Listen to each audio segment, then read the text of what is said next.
to my channel. So today I wanted to show you guys how to do your eyeshadow for a hooded eye. So what is a hooded eye or a heavy fold? That is when you're looking straight ahead without any makeup and this part of your eye kind of droops down and it's hard to see your lid. So applying your eyeshadow to your eyes is going to be a different technique than someone without hooded eyes. And some of the beauty gurus that you may be watching may not have hooded eyes. And so, unless they're kind of specifying, well, this is what I do for my hooded eye, and you recreate that look and it doesn't come out the same, you're frustrated and all that, well, this is why. So I'm going to show you techniques specifically for your hooded eyes, or even if you have a little bit of a heavier fold, not necessarily a complete hooded eye. We all have different shapes and sizes and all that stuff, so it is a little bit different for everyone, but the concept is still the same. So I hope this helps you in learning how to apply your eyeshadow correctly on your specific eye shape. I'm going to do the whole shebang of my full face. I've already done my brows at the beginning. That's the only thing that I've done just kind of to save time. So you kind of generalized looks that I do for hooded eyes, and they're really easy to master. And so this is the first one, and I will upload the second one and I will name it part 2.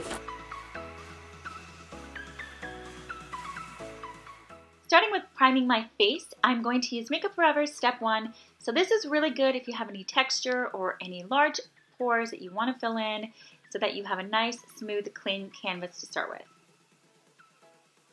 Then I'm going to prime my eyelids today with the Urban Decay Primer Potion. And this is an anti-aging one. I really don't think that I've seen any difference with that part, but it works great at keeping your shadows on. Using one of my favorite foundations, this is a Josie Maran Vibrancy Foundation. I'm just going to quickly blend that into my skin. It's been a while since I used this, and I was just like needing to use it that day.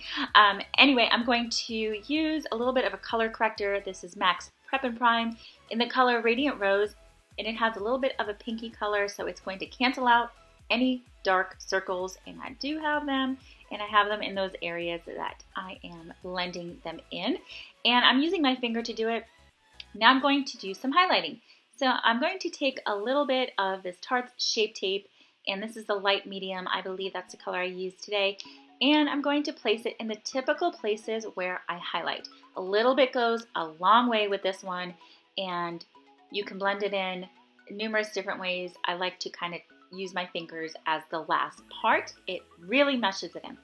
Then I'm going to use this NYX HD powder in Banana, and I'm using a really fluffy brush to not get a lot of powder on there. And then I'm taking the Airspun loose powder, and I love this stuff, but as you can see, it gets everywhere because it's so good. It's so finely milled. You really have to tap it in. Then I'm moving on to the Kevyn Aucoin. This is a little duo that I got at Sephora. I'm going to use the sculpting powder side in the shade medium, and I'm going to do some gentle contouring. So as you saw, I did a very small amount on my cheekbones. I like to do my forehead to make it look a little bit smaller, and slightly on the jawline and slightly on the sides of the nose. Then moving on to Tarte's bronzer in Park Avenue Princess. This is another really good bronzer. It's very subtle, but yet it gives you a healthy glow. And I'm just going to bronze in the typical places. And again, this gives definition, depth, a warm, healthy glow back to your face.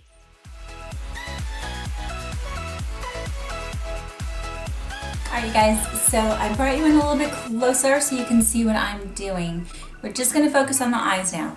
What you want to do, you can take any palette you have. I'm going to take the Modern Renaissance palette because this is still available in case you want to use the same colors. When you have hooded eyes, do you see how the fold kind of droops down a little bit? The reason I say don't do it like the beauty gurus is because so there's numerous ones that don't have hooded eyes. And so if you're trying to copy the look or recreate the look the way that they do it, like putting the dark in the crease, not going above the crease and things like that, it's not going to look the same. It's going to look different, and you might get frustrated as to why does this not look the same. I follow the same steps. I'm going to show you some tricks just for hooded eyes. So again, let me start with the lid for this look, I like to start with the lid. So you want to take a flat shader brush.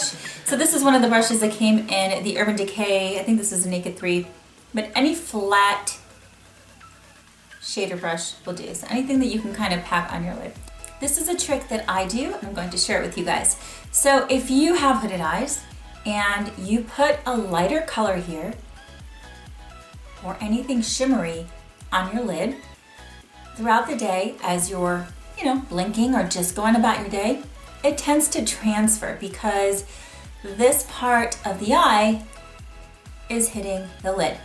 So a trick to not only make your lids look bigger, which gives you a more awake look, to not have it transfer, I either take a cream shadow like this one. So this is Sandy Gold. It's a long cream shadow from Bobbi Brown, and it's just a creamy shadow, basically is all it is. You can take any long wearing cream shadow. Like Color Tattoos or Makeup Forever has them. Obviously Bobbi Brown has them. And you want to get the lighter colors. So I have some in white, I have some in these creamy goldy colors. You're going to mix this with your shadow. You're going to take a small amount of this and you're going to mix it with your shadow, and it is not going to move. It's almost like you're cutting your lid, if that makes any sense. You know how you have a cut crease? Well, you're gonna have a cut lid. MAC also sells some sort of a mixing medium gel, and I will list it somewhere here because I don't remember what it is off the top of my head, but you can use that too. Basically just dip my brush in here and I pop that on the back of my hand, and then just take a clean brush. Whoa, I forgot how much kickback that has. And then you just wanna honestly put that on top of the cream shadow. These set fast, so you need to work fast. Okay, so then what you do is you pop that on your lid. And as you can see, I'm gonna do my whole lid. If you wanna go above the lid, that's fine, you can. This is just to show you with your natural eye shape what you can do. And I want it actually a little bit lighter, so before it sets, I'm going to take Vermeer, and it's got a little bit more shimmer, and I'm going to mix that in.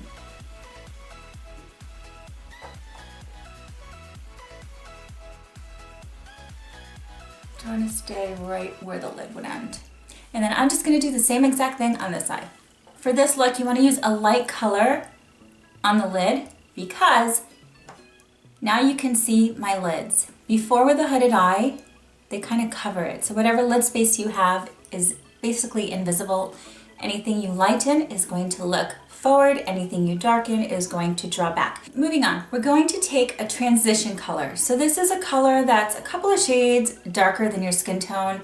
And for this shade, you want to bring it all the way up. I'm going to take, in this palette, the closest thing that would match that would be this color right there, and it's golden ochre. So for this part, you want a big fluffy brush such as this because it's going to deposit the color not as dense as a smaller brush. This is the most important part for this look. So if you don't know where your orbital bone is, feel for it. If you do this long enough, you will eventually know, like I already know where to go when I do my makeup, but if you're just starting out, look in the mirror, your eyes open, just like I'm looking at you. I'm gonna look in the viewfinder and feel for your orbital bone. And that is where you're gonna want to bring your dark crease shadow up. I really like this color Antique Bronze, so let's use that for an example. And you want to start in your actual crease and then bring it upward to where that orbital bone is. And while you're doing that, while you're blending it, make sure that you have your eyes open and you're blending it so you can see where you're going. Because if I was to, for example, like if I was to go like this and keep doing this, right? Do you see the difference? So all I really did was deposit the color in the crease. When you open your eyes and you have hooded eyes, you can't see that unless you blink. So you want to kind of add shadow depth right here to draw it back, starting in the crease just like in this eye, and then you're just going to blend it upwards where your orbital bone starts. So mine's right here. Also want to make sure that you don't let the shadow, like when you're blending, that the shadow is not down here. You want it to be lifted. So if you'll see me in a lot of my tutorials, whenever I blend, I tend to blend this part up and out, and that is the most flattering look for my eye shape, because there's different hooded eyes. But whenever you do anything upwards and outwards, it's giving more of an uplifted effect. So now if you wanted to intensify and kind of have more of a gradient effect, or add a different color, whatever you want to do, let's just, for fun, let's just use this Venetian red. Why not? This way I can kind of give you an idea of what I'm talking about. So I'm taking a different brush, and as you can see, it is smaller and more pointy. And I'm just gonna go again, right in the crease. And I'm gonna just do both of them in the crease. And because you already have that color there, that other color, you don't have to bring it up as high, but you still need to bring it up. Because again, if you leave it just in the crease, you're not gonna see it and kind of defeats the purpose. So you wanna either close your eye or look in the mirror straight on, and whatever's left on the brush, slightly bring it upwards, and then you have a nice gradient effect of that reddish color going into the brown. You want to take a small brush, any kind of small brush will do that you have, something like this, that's kind of pointy. And you want to either take, depends what you're going for, either a shimmer or a matte light color, and what that's going to do is lift the eye. And I'm going to use a shimmer, and the color is Vermeer. I'm just going to pop a little bit of that on the brush. Just pop a little bit under your brow bone. I'm going to take that same color and pop it into my inner corner for a highlight.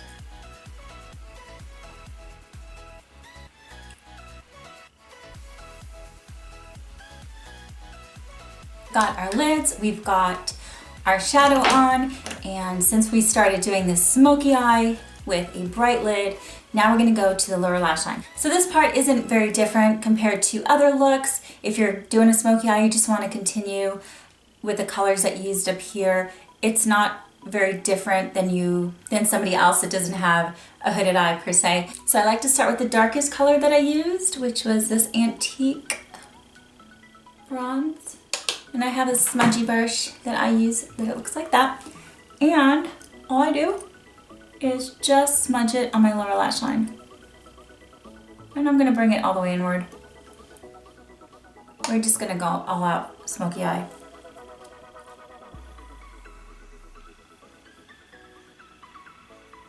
All I'm gonna do is take a smaller fluffy brush, and because I wanna bring a little bit of that red below, I'm going to pop that into the red, Venetian red. And you want to make sure that you tap this off real good, because if you have a lot of fallout, it's just going to get all under your eyes, and you're going to have to like redo all of this, which is not something you want to do. So I'm just going over that dark brown, and this is going to give it the same effect as the upper lid. It's just smoking it out. So this is my version of a smoky eye for a hooded eye. Now there's lots of different things you can do with this look. I'll do part 1 and part 2 videos so I can show you. And then what I like to also do is I like to tight line.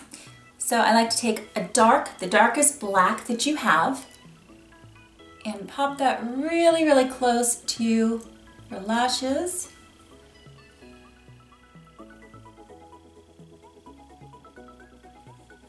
And then I'm just going to use the same black. You can use brown. You don't have to even do this part. This is just the look I'm going for today. You want to curl your lashes and pop on mascara. And today I'm using the IT Cosmetics Superhero. I've been really liking this Came as a sample with an eyeshadow palette that I got as one of like the Christmas packages, which was nice because I wanted to try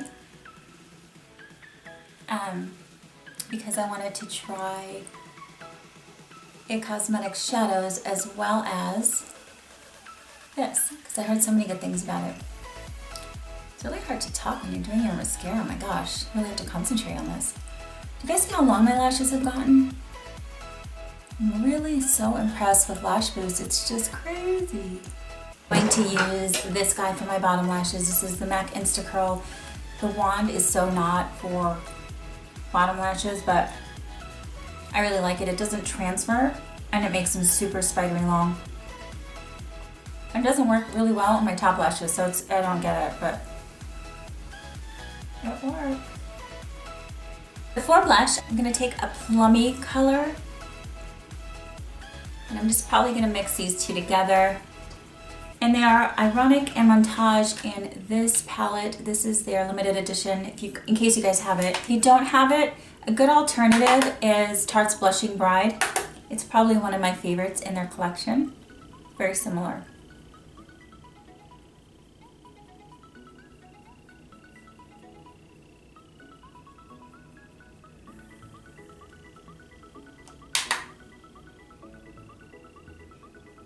I'm going to go back to my Kevyn Aucoin duo, and I'm actually going to use the Celestial Powder Candlelight. This is so pretty. Oh my god, I just love this. It's just, it doesn't like have that chunky glitter. It's very finely milled and just looks like you just like ran 5 miles and you have that healthy, like dewy skin. And then you can also bring it up. I always like to go down the bridge of my nose. Yeah, I'm gonna keep it bow. I'm just gonna line my whole lip with NYX's Flower.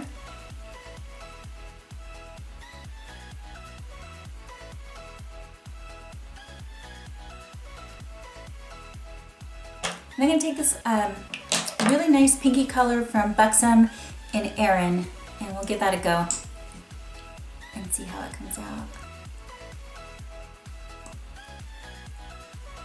Really pinky.